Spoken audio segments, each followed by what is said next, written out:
everyone, and welcome to Beauty and the Biz, where we talk about the business and marketing side of plastic surgery. I'm your host, Catherine Maley, author of Your Aesthetic Practice, What Your Patients Are Saying, as well as consultant to plastic surgeons to get them more patients and more profits. Now, today's special guest I've known for a long time, it's Dr. Scott Miller. He's a board-certified plastic and reconstructive surgeon in solo practice located in absolutely gorgeous La Jolla, California, and he's been practicing there for the past 27 years. Now, Dr. Miller teaches courses on plastic surgery, instructing surgeons in endoscopic techniques, and advanced concepts in facial rejuvenation and enhancement.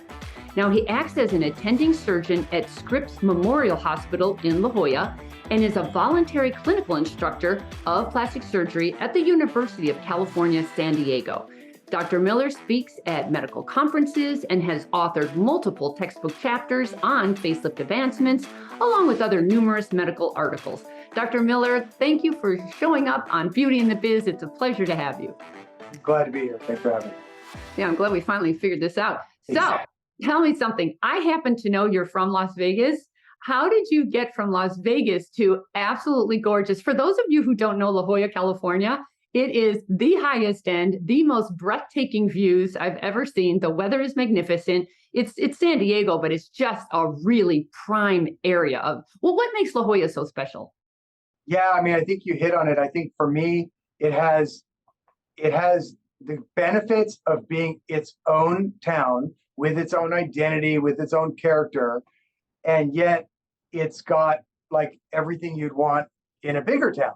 So you have sort of small town, big town at the same time, right? You know, you go out and you see friends and you walk around and you see people you know, and yet at the same time you have access to the highest end, whether it's the theater or sporting events. You have a civic identity, which is really important to me.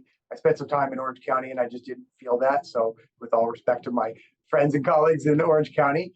So yeah, I just love San Diego. Not to mention, you know, the weather's a gimme. You know, if you're going to work hard and you want to be able to work hard, play hard, then you have to have the weather to allow you to do so. And so it's nice to not. I haven't checked the weather in 20 years. So we just plan on it, and on the occasion we're disappointed, but for the most part, it's reliable, and we can plan what we want to do, which is really helpful when you're working hard and have the occasional day off and want to take advantage of it. Oh, for sure. So how do you get to La Jolla from Las Vegas? Yeah, so I mean, it's, you know, for me, the first my life's broken up into, I guess I'm getting older now, so it's 1/3, 2/3 instead of half and half. But the first chunk of my life was pretty dominated by tennis. So I was a tennis player. Tennis was what I did. I was at all the hotels. I'd go from one, I'd play 2 or 3 sets against somebody, and I'd get to another hotel and play 2 or 3 sets against somebody. So that was most of my youth. And then, you know, we would go on vacation to California. And of course, anybody who's not from California, when you're on vacation to California, you're like, it's like the beach, the beach. So it was always such a pleasant thing. So when it was time to pick a school and go through recruitment and whatnot, you know, the California schools had a big advantage when it came to my choices. So I went to UC Irvine for college. And yeah, it's funny because I started out making fun of all my friends from California who acted like there was no other place to live in California. I'm like, California's great, but there's a whole world out there. And then I did college, and then I went to medical school at UCI because, you know, the known is sort of better than the unknown sometimes. It was a good medical school. They wanted me and worked out pretty well. And then I stayed there for internship and residency. And at some point along the line, when it came time to decide where you're going to put your stake in the ground and have your practice, you kind of looked up and realized I've become one of them. And I really do love California. I love all it has to offer. And again, whether it's conveniences or people or population, it's just a really convenient, fun place to be. It's been a great place to raise a family. Wow, well, you picked the right place. So what was your jump from fellowship to solo? Was there a journey there, or did you go straight into solo? So, you know, it's a little bit interesting, and I'll save you the longer convoluted tale, but I really tried hard when I was finishing up my plastic surgery fellowship to have an open mind. And, you know, I did not want to be closed-minded. I wanted to look at all opportunities. Again, I wasn't originally from California, so I wanted to keep an open mind. And then I then did a fellowship with Bruce Cannell. And during that year with Bruce, I think what happens is you learn a lot. You also gain a tremendous amount of confidence in what you can deliver and knowing what you can deliver and the level at which it's at. And between those two things, I sort of stopped looking for opportunities and started just deciding where I wanted to be. And that's kind of when I finished my year with Dr. Cannell. I had actually inadvertently started building a practice. It wasn't my intent. I was just doing some cases on the side and doing cases that he referred to me during the fellowship and doing cases as a clinical faculty at UCSD. And so because I was driving back and forth from Orange County where he was and San Diego. And so I sort of inadvertently, I had people just calling me on a pager. I mean, it's not the way a normal person starts a practice, but I had people calling me on a pager and saying, hey, this is Tracy. My friend Holly said, you're the one to go to. How do I get a consult? So it was a very sort of ramshackle, unofficial start to a practice. But then once I finished, I said, okay, this is where I'm going to be. And what I quickly found out is that it's all about the patients. It's not about having the Taj Mahal of offices. It's about the patients. And if you have the patients, you can find the space. So I had a reasonable flow of, calls and consults and cases. So I had no shortage of people who were happy to let me use their facility and do my cases out of their surgery center. And then from there, shared space for a couple of years with someone. And then that worked out well, but they were going to stay in practice. And I think we both wanted to be solo. So kind of around 2002, decided to kind of like hang my own shingle. I always had my own practice. It was just a matter of whether I was sharing space. And then in 2002 is when I moved into my own facility. Gotcha. But you stayed in the Scripps office building, right? Yeah. I've been, ever since I finished fellowship, like I said, I shared space here and then kind of moved into my own space. And it was amicable because originally that person was going to retire and I was going to take over. And then they decided they didn't want to retire. And we both preferred to be in solo practice and had sort of a patient flow to where that was reasonable. I run, and so did he, a fairly lean practice. So the pressures to share space and staff weren't as strong as they might be in more of a high maintenance type of practice. Yeah. And then how do you feel about being in the building? Looking back now, do you wish you bought your own place with your name on the building where thousands of cars see you? Do you have a feeling for that? Yeah, I think I do. I mean, I think from a business standpoint, I knew that then, so I can't claim ignorance. But you have to look at the community you're in and what buildings are available. In order to do that, I'm right here in the La Jolla University Town Center area. I get patients from Orange County. I get patients from, deep south into San Diego. I get patients from east, and obviously we have people flying in as well. So I can go, my catch area, if you want, is so wide that it would be really hard for me to be in a difficult to access area. And so, or at least it seemed the case. The places where you could buy 5, 10, 15, 20,000, even 20,000 square foot buildings were not the places that I thought I should be. And so I just made the decision that wasn't worth it. I wanted to optimize the practice situation, particularly early on, you can imagine, rather than have this great office building and business proposition, but not be accessible or whatnot. So yeah, the buildings where I am are all 80,000 square feet and up, and that just wasn't a practical thing to work towards. But I think that's a great idea, so I would never negate that for anybody. Like I said, to me, the other thing you have to do is look at your community. So I have a lot of friends in LA, and LA is really different. In LA, people go, are you on Rodeo or Spalding or Bedford, right? That's LA. In San Diego, people kind of say, oh, are you with or by Scripps or Sharp or UCSD? So I was on clinical faculty at UCSD. Their hospital's right next door. I'm an attending at Scripps. I'm on the campus of Scripps. And that just made for a much easier identity, again, particularly early in practice. At this point, it probably doesn't matter.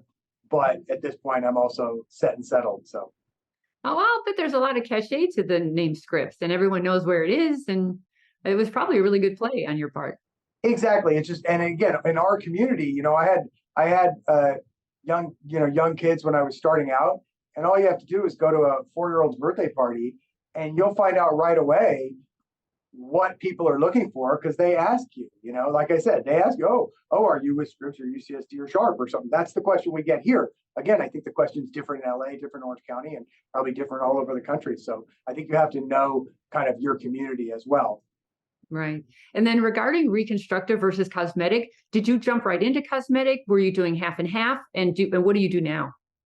I do pretty much exclusively cosmetic, with the exception I have a variety of dermatologists that when they make a hole that's kind of beyond their capacity, and as long as patients, we don't do any third-party billing, so as long as the patients are okay with that, and we have a reasonable population here that is okay with that, so I'll help them out in those cases. But pretty much we do exclusively cosmetic surgery.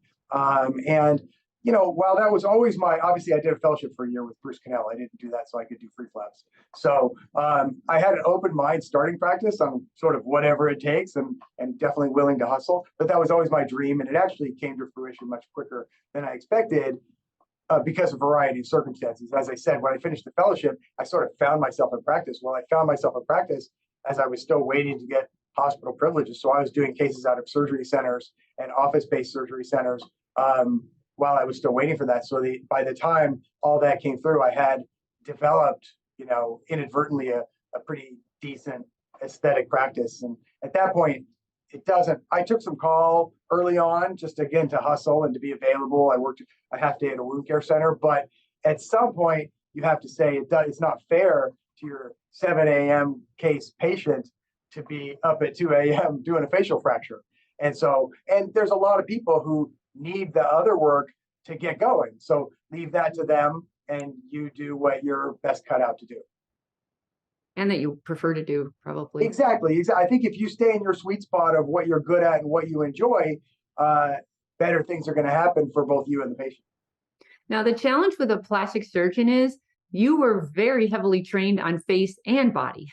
Yes. So when I knew you, oh my God, I've known you for 20 years or something, but I felt like you were more body. As I've watched your career, it feels like it's moving more towards face. Was it always like that and I just didn't notice it? Or what's happening with that face versus body?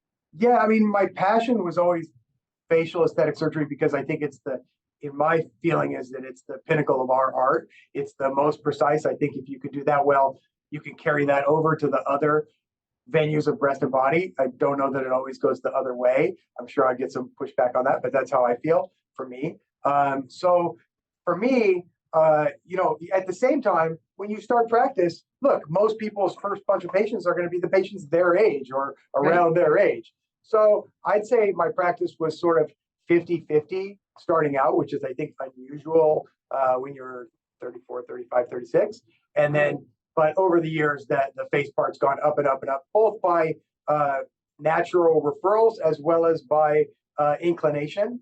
And then I would say in the last decade, we've been very, very intentional about that, because again, that's what I want to do the most. And if I've got calls for both, why wouldn't I book more of what I want to do? And I think what happens is the more you do of that, the more your office is cut out for that, the more your office and staff and system is tailored for that.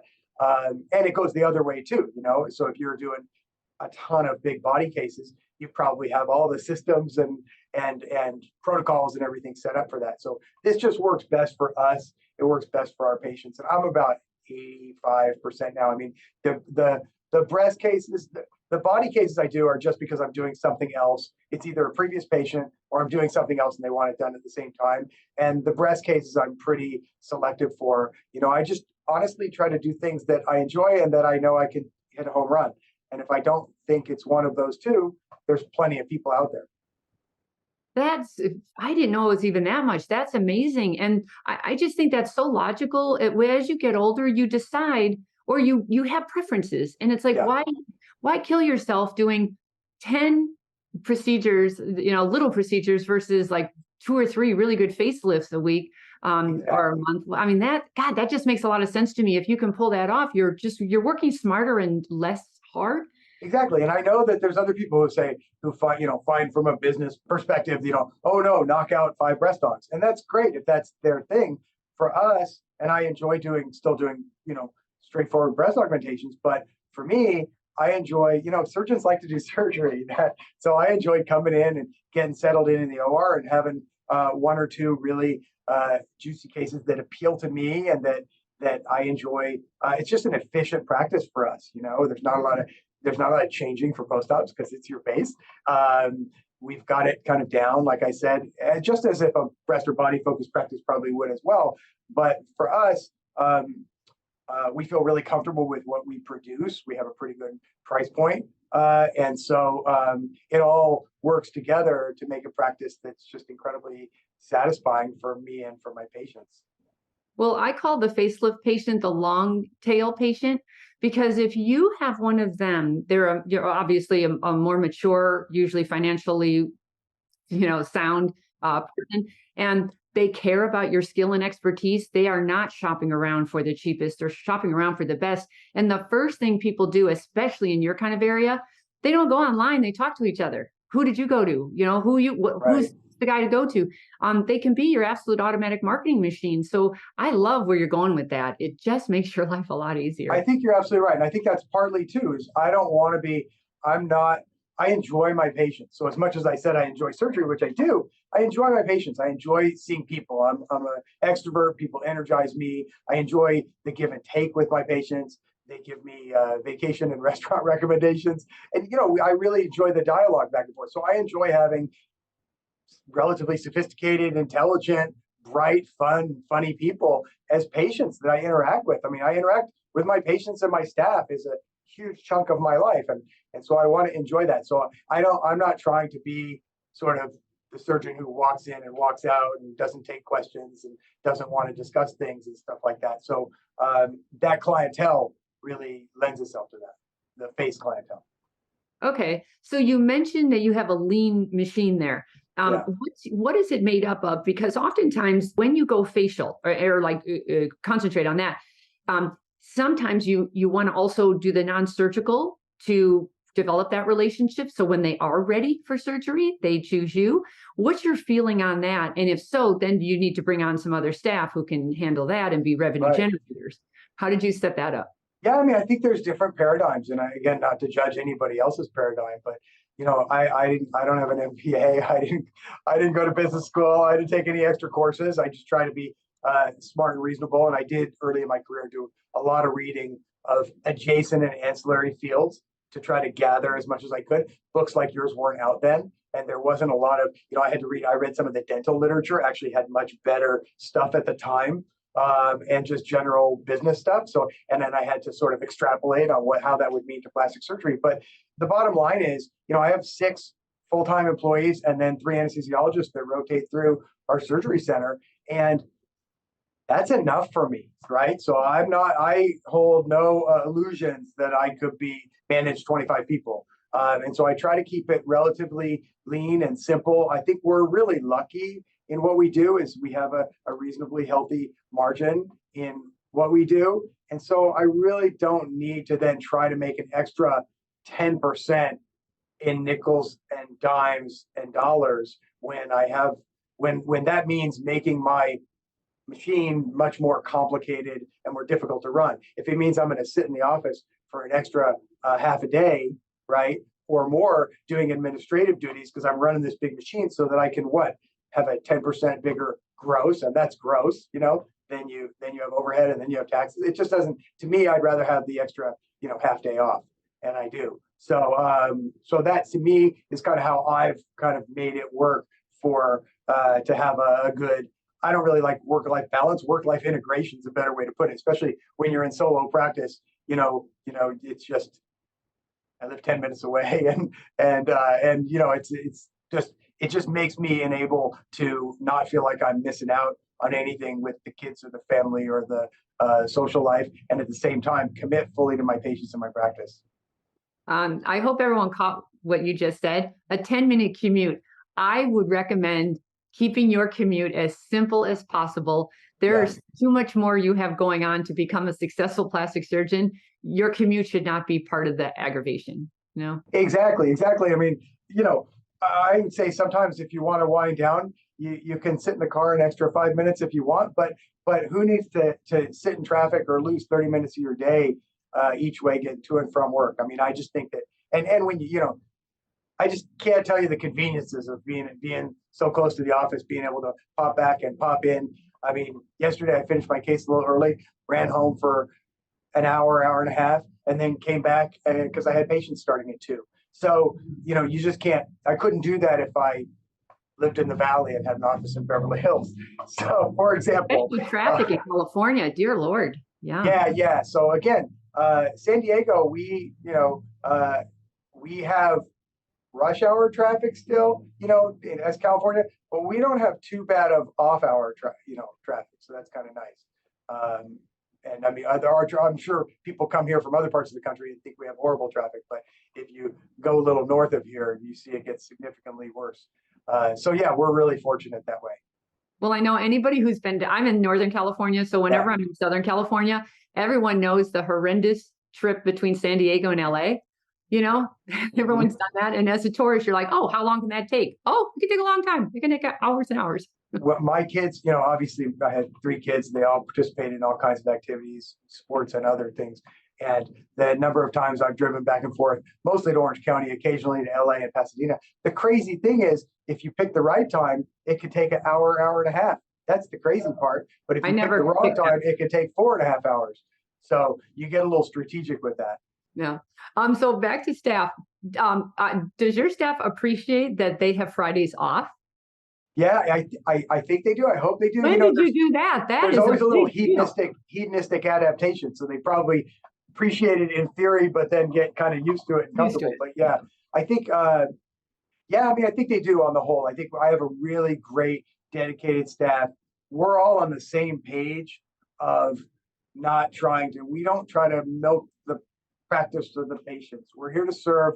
Obviously, you have to set up a paradigm where that keeps you in business, right? You can't, I don't want to be act too altruistic about the whole thing. It's a business. But on the other hand, if you set up the right paradigm, then you can really focus on the patients, which is why I went into medicine in the first place. You can really focus on the patients and the patient care, and the profits, for lack of a better, less charged term, they just happen because you're doing things right in the right way and for the right reasons. And I think I have a staff that's all in kind of lockstep with that, including their lives. So yeah, I think they do appreciate that they have a weekday to sort of get things done, all the things that we all need to do in our lives. I know, and I don't think we do any less. We just makes us more efficient on the other days.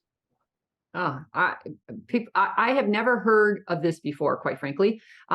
Usually the doctor will take the Friday off, but the staff still has to work, that's a really big perk that you're offering there, especially in San Diego. Like right now, today we're doing this on a Friday, and they have to be appreciating this. I hope they are. We see nobody else is doing that. Yeah. Yeah. And I mean, I think it comes with the commitment to, we see patients on Thursdays and tuck them in. You have to plan your week and get everyone tucked in. And then, I try to call all the patients on Friday too, and just make sure everything's, so I guess in that way, it falls a little bit on me to kind of check in with the patients. But I think I appreciate knowing they're all tucked in, and they appreciate the call. And so I give myself, per some of your systems, I give myself, that's my job. So I actually get a list of all the patients for the week, and I call them all on a Friday or Saturday and make sure they're all checked in and doing well, and make a note on it. And then we look back at the end of the month, and just like all the employees have their jobs, and we look at whether they check, missed that one, check 80%, 90% completion, whatever. And so I get rated too in our little group meetings. And that's one of my kind of key results areas, I guess I would say, because we found that really does make people realize we're thinking of them, and we're really, I look at surgery as like going on a trip with somebody, and you don't do it unless you're committed, and once you do it, you're committed. So we really, our interests are very much aligned with our patients. I guarantee those patients are paying you back with reviews and testimonials and word of mouth referrals. No surgeon usually is making those phone calls. They make them the first year or two, and then it's delegated to staff or some nurse. And I know that makes a huge difference. So, and you probably know that, right? Yeah, I mean, we've gotten the feedback that it does, and it also helps with my staff too, because you kind of have to walk the walk, right? You can't tell them how important patient care and how important all these different areas are while you kind of blow everybody off and go along your own way. So it helps with them too to set a better example. Oh, absolutely. So all in all, what would you say is the biggest challenge of running a solo practice? I think it's the main thing is I would say, what's the biggest challenge? That's a good question. Big is. Um, I think that number one, I'm comfortable being available. You have to be comfortable being available. Now I have great colleagues in town and I have great relationships with them. Um, and it helps that I don't try to do everything on everyone. So no, I don't look at it as a competition. Obviously if you do a great job on a patient, that patient's going to likely refer people to you. But more importantly, that patient's going to feel great about plastic surgery and have good things to say. And some of that's going to trickle to everybody around you. So I think that, a rising tide lifts all ships. And so there's a number of other colleagues that I have a great amount of respect for. And so I have people who will do me favors and everything, but I try not to call on that. And I take first call unless I'm out of the time zone, in which case I have a nurse who takes first call and then she would call me. And I only call colleagues if I really have to. We also arrange the surgery schedule when we're going out of town to try to accommodate for that. So we would be very unlikely, which it is anyway, again, because the way we tuck them in. So, but I do think that just having that phone with you all the time, being available. Used to say pager, now it's phone, right? But that's probably the biggest thing. Financially, fortunately for me, hasn't been an issue because we've had a pretty thriving practice. So it's never been that close to the bone where that's been the issue. I also don't live beyond my means, and I think that's one really good piece of advice I got from a senior plastic surgeon when I was starting out in practice. If you live within and even a little under your means, then you'll set yourself up to make better decisions both for yourself and for your patients. And so I've never had a situation where either professionally or personally, I would had things cut that close to the bone that I felt I had to do anything I didn't want to do. So that hasn't really been a big issue, although I think it could be. The other thing is just being, I love the autonomy, but at the same time, you do get sometimes decision fatigue. Sometimes you're just like, oh, can't something just take care of itself, but at the same time, I have to admit, that's why I couldn't manage, 24 people or 25 people, because I am a micromanager and I accept that in myself. I've tried to get better at delegating and I've got some great people to do that. But, I want to have a say on the paint color and I want to check the new faucets that we put in. And that's just who I am. And that's okay. But I think that could be a burden for some people. Well, know thyself, as they say. Exactly. All right. So you've been in practice 27 years. Yeah. Have you been thinking about an exit strategy? What are your thoughts about that? Yeah, no, it's interesting. So I have thought about that a lot. I try to think ahead. I try to think ahead. I try to look for opportunities, but I try to look for the opportunities that, and this is off the topic, but I try to look for opportunities that somebody's not doing, not the ones that everybody's already done. Okay. But so on that same token, of course I look ahead and I kind of go, okay, what's the plan? What's the plan 10 years out? What does that mean? I want to do 5 years out, reverse engineer it. A couple of years ago, I had a friend who he had been in the military, so he's a little late starting in practice. And then he had some health challenges and he was revamping his whole practice, renaming it, getting his name off of it, genericizing it, adding all the med spa components to it. And his goal was really to create something that was a little more transferable, right? So that he had something, he felt like he didn't have enough of value to leave if something happened to him or if he wanted to retire. So I talked to a couple of people I know and friends and whatnot, and I kind of evaluated, is this something I should be doing, right? I think you always want to be humble and teachable. And so I looked at that.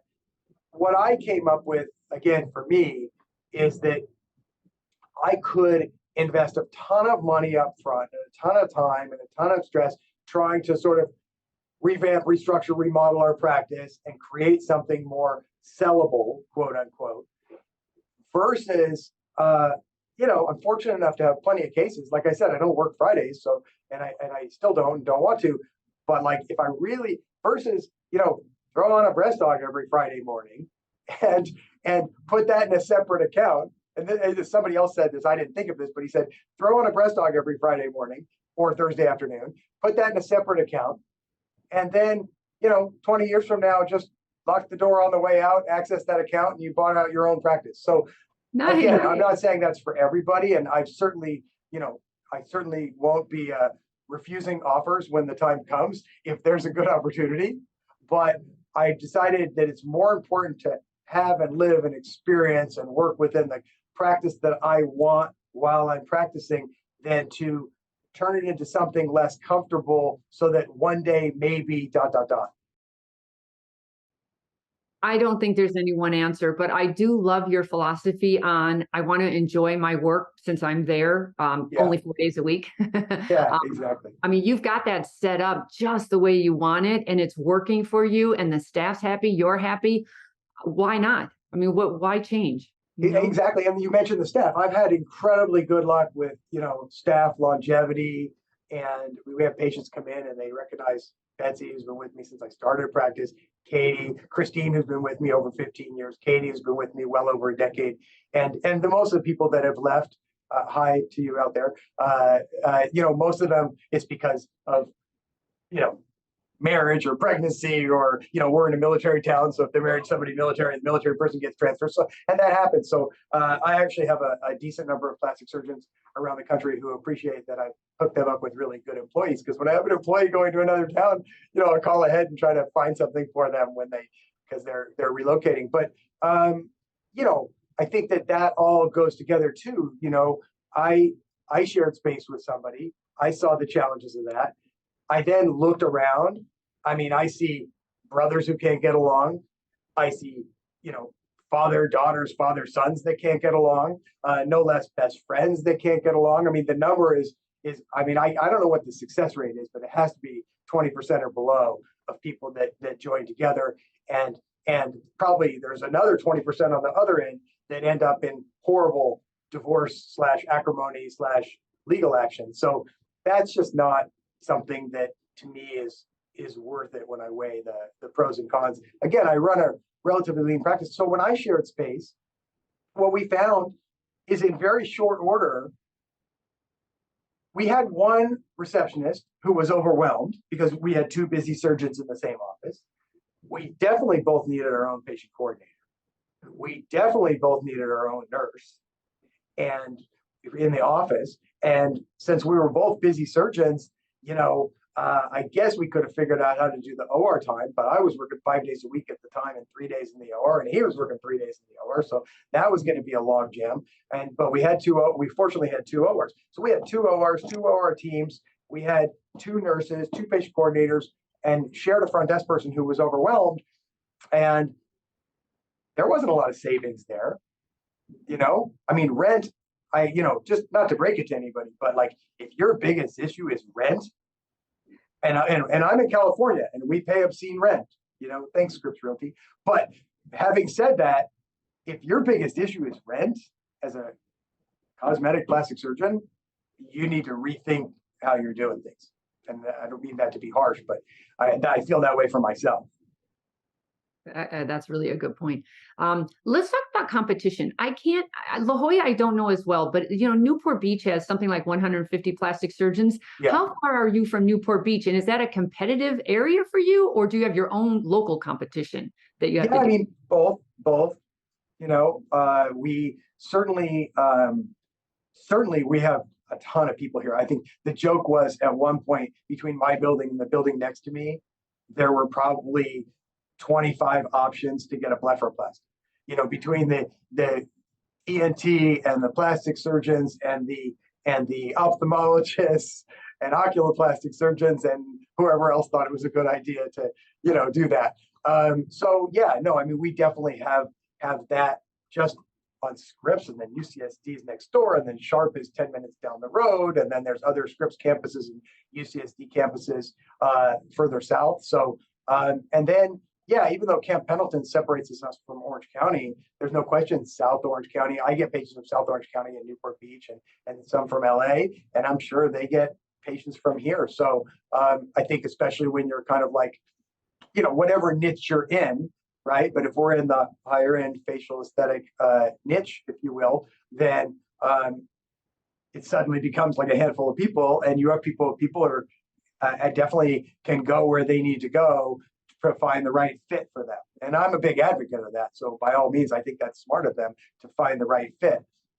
We definitely get people from up north who want to slip over here. I mean, I think there's people that want to get out of their personal milieu sometimes to have their surgery. And we've got a really good setup with Torrey Pines Lodge and a retreat and whatnot, where you can recover in privacy and luxury and whatnot. And whether they're from here or whether they're from up north or anywhere else in the country. So I don't look at it as a competition as much as a collegiality, and I've got great friends and colleagues, but certainly there's people, when they weigh their choices, there's choices in town and out of town that they're going to consider.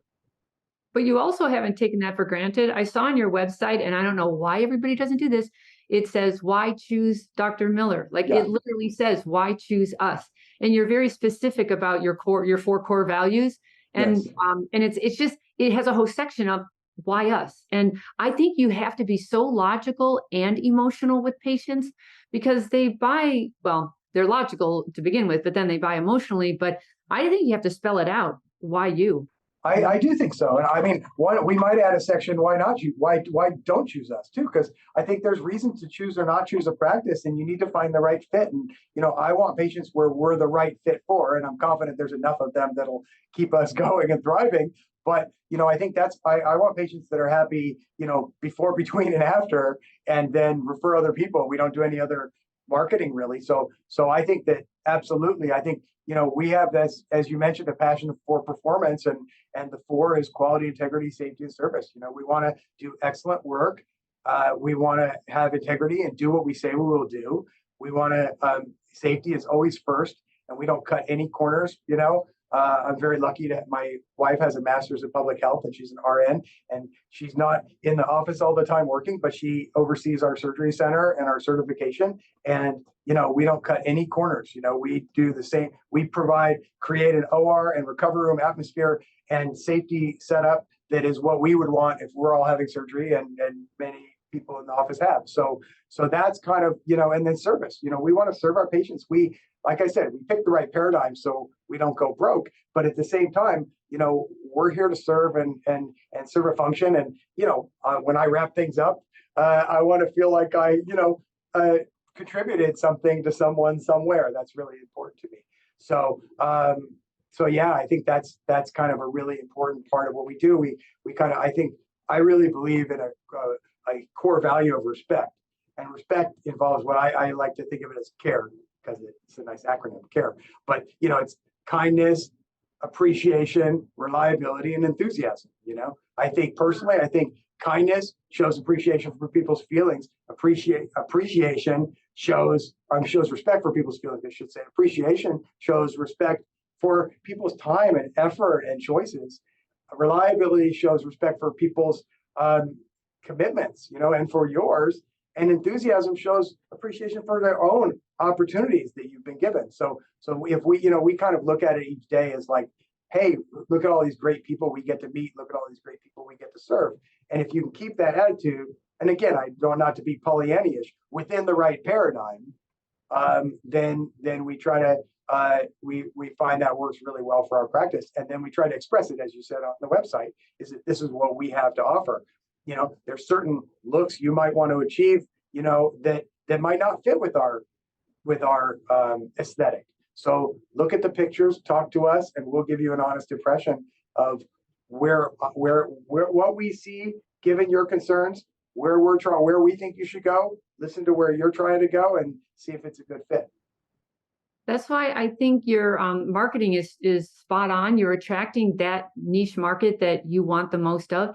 And frankly, you pick the right demographic, because you want to work with a group who's least likely to be affected by the recession or the economy or whatever the heck is going on out there, or last affected by them. So you have a minute to regroup if you have to. Did you make up that CARE acronym? Yes, yeah, yeah, All right. yeah. You have another really fun thing you say. You have a really great short PR intro video. I highly recommend everyone check it out. It's at millercosmeticsurgery.com. Usually doctors want to talk about all of their degrees and the training that they've had, and you talk to the patient about what they care about. And you said, I think you said something like this: I use my hands, my head, and my heart to, give you what you want, but you said it very eloquently. I thought that was, talking right to that patient who cares way more about that than the price. Oh, yeah, thanks. No, I appreciate that. That's actually something I originally sort of just spit that out when I was making a message to my staff in the middle of COVID, and just kind of how we're going to get through this. We're going to use our head, our hands, and our heart. It's going to take some thinking, it's going to take some work, and it's going to take some perseverance to get through this. And then I kind of thought about it and apply it more towards the practice too, which obviously relates completely to a surgeon who has to have the vision, the skill, and the will to get the work done. You can have somebody with a lot of skill and no vision. You can have somebody with vision and skill but no will. As a friend of mine said once, like, you need somebody who's going to stand in there until the job is done. Yeah, no, I appreciate that you noted that. You have all sorts of them. Maybe you're a copywriter at heart. There you go. Exactly. Yeah, yeah. So, regarding social media, is that your thing? Are you doing it, not doing it? Where are you at with that? Yeah, no, I think I don't do it. We have an Instagram site. I think we put really useful things on it, but because of that, we also don't put a ton on it because we post when we think we have something to post, and so we try not to waste people's time.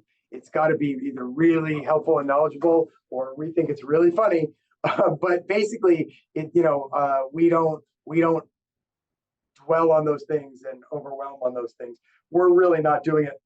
It doesn't have any pictures of me going for a run or lifting weights. Nobody wants to see that, trust me. And so we basically try to look at it as it's an engagement tool, but it should be a constructive engagement tool. People should get something out of it. We're not looking at it as to replace. We think you should be engaging in your IRL, real life, social life as much as possible, and checking in for really good pearls and bits and pieces of information that are useful for you. So we try not to. I've always felt that way, whether it was back in the day with newsletters and things like that. There's a balance between regularity, which you have to have, or people sort of tune out, right? But also substance.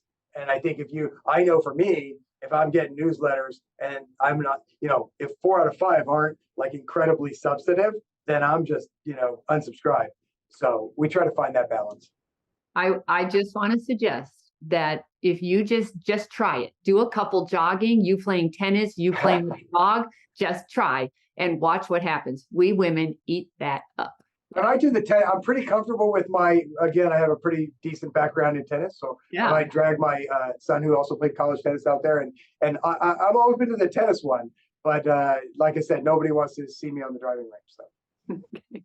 All right. We're going to wrap it up now. Can you tell us something interesting that we don't know about you?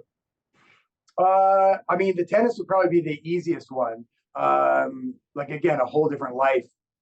Were you trying to go pro at one time? Well, I don't think there's a kid who plays sports who doesn't at some point, except for my daughter, because she's a springboard and platform diver in college. So then you don't think you're going pro because there is no pro, which is actually quite good, because then it clarifies that you better pay a lot of attention in school, because there is no pro. You get no delusions where you can rationalize ignoring school. But I don't think, I was a young kid who spent 6+ hours a day playing tennis. I would get dropped off at, before I even had a license, I would get dropped off at the age of 12, 13 at Caesar's Palace. I'd play for 2 hours. Then I'd hitch a ride over to the Desert Inn and play for 2 hours. And then maybe the person I finished playing with would give me a ride over to the Hacienda, and I'd play another hour and then hopefully get a ride home at some point. So that's how I grew up. I didn't miss Thanksgivings. I played on Thanksgiving. I played on Christmas. We played tennis all the time. It was kind of the golden age of Las Vegas tennis, if you will. We had a guy named David Pate who won the NCAAs and was top doubles team in the world. We had several other players play great. Obviously, everybody knows about Andre, who kind of broke through about 4.5 years behind me. So we had a lot of great players come out of that little shell because we were all going to the hotels and just playing against each other over and over and over. No academies, no fancy structures. So that was the whole first chunk of my life. And I got to play with, like, every athlete, every tennis player, every celebrity. So unfortunately, there was no iPhones, no photographic evidence that it ever happened, but it's all, I have it. So anyway, that's the main thing. And then the other thing is that, I was fortunate enough to meet my wife, although we don't really know when and where because we met so young and we were friends for a long time before we started dating. But at some point we met and at some point we started dating, and I'm fortunate to have a life partner who is, there's no BS, there's no errors, there's just a true partner, and we love each other and tell each other the truth and make each other better. So, and we have 3 great kids to show for it. Okay, so we're going to wrap it up now. Thank you so much for joining me on Beauty in the Biz, Dr. Miller. If you wanted to get a hold of Dr. Miller or check out his website, it's millercosmeticsurgery.com. And would you do me a favor? Would you please subscribe to Beauty in the Biz, because I'd like to grow our reach. And then if you've got any questions or feedback for me, you can certainly leave them on my website at catherinemaley.com. And while you're there, if you want to dig deeper into the marketing and the business side of plastic surgery, please check out my library. It's called the cosmeticpracticevault.com, and it's just filled with my IP. I just go a lot deeper in that. And then you can always respond to me or ask me any questions. You can DM me on Instagram at Catherine Maley MBA. Thanks so much, and we'll talk again soon. The fastest way to success is to model other successful surgeons who have what you want, but you can only see their results, not the path they took to get there. So you continue to jump from one thing to another, hoping to find something that will work for you too. But it rarely does. So try this shortcut instead. It's guaranteed to move you forward. I compiled my intellectual property to grow cosmetic revenues, everything I've gleaned over the years, into one playbook of the most successful practices and what they do to win. Go to cosmeticpracticevault.com and let's grow your cosmetic revenues.